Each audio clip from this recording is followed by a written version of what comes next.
మార్కాపురం జిల్లా పొదిలిలో పండుగ వాతావరణం ఏర్పడింది. గతంలో వైసీపీ పార్టీలో మరిపూడి ఎంపీపీగా వాకా వెంకట్రెడ్డి కొనసాగారు. కొన్ని రోజుల క్రితం వైసీపీ పార్టీకి రాజీనామా చేశారు. ఈరోజు మార్కాపురం శాసనసభ్యులు కందుల నారాయణరెడ్డి గారి ఆధ్వర్యంలో ముఖ్యమంత్రి చంద్రబాబు నాయుడు గారి సమక్షంలో టీడీపీలో చేరారు.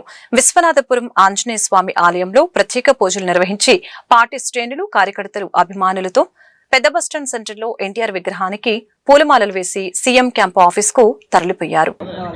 ఈరోజు పొదిలి పట్టణంలో ఒక పండుగ వాతావరణం నెలకొంది. ఈరోజు పొదిలిలో ఉన్నటువంటి వైఎస్ఆర్సీపీ నాయకులు మరిపూడి ఎంపీ అయినటువంటి వాకా వెంకటరెడ్డి గారు తెలుగుదేశం పార్టీలో చేరుతా ఉన్నారు.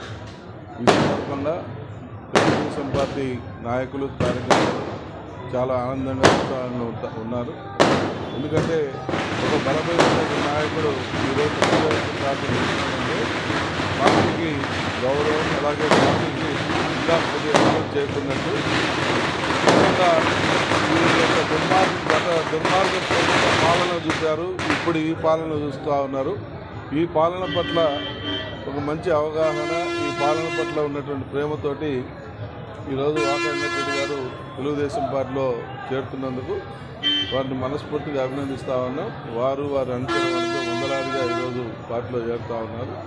వారిని మనస్ఫూర్తిగా సాదరంగా ఆహ్వానిస్తూ ఉన్నాం. తప్పకుండా భవిష్యత్తులో తెలుగుదేశం పార్టీలో తగిన గౌరవ మర్యాదలు వచ్చేలా మేము చూసుకుంటాం. అలాగే వైఎస్ఆర్సీపీ నుంచి చేరికలు అనేవి స్టార్ట్ అయినాయి. మళ్ళా త్వరలో ఇంకా నాయకుల్ని కొందరిని చేర్చుకునేటువంటి కార్యక్రమాలని త్వరలోనే మళ్ళా శ్రీకారం చుడతాం. ఎట్టి పరిస్థితుల్లో ఈ ప్రాంతంలో వైఎస్ఆర్సీపీలో ఉన్నటువంటి నాయకులు చాలామంది వస్తామని చెప్తా ఉన్నారు. కాబట్టి వాళ్ళల్లో మంచి వాళ్ళని సెలెక్ట్ చేసుకొని తప్పకుండా తీసుకుంటాం. మా పార్టీ అభివృద్ధికి, మా పార్టీ విజయాలకు 100% సహకరిస్తామని చెప్పి మాట ఇచ్చారు. ఆ మాటకు అనుగుణంగా వారిని పార్టీలో కలుపుకొని భవిష్యత్తు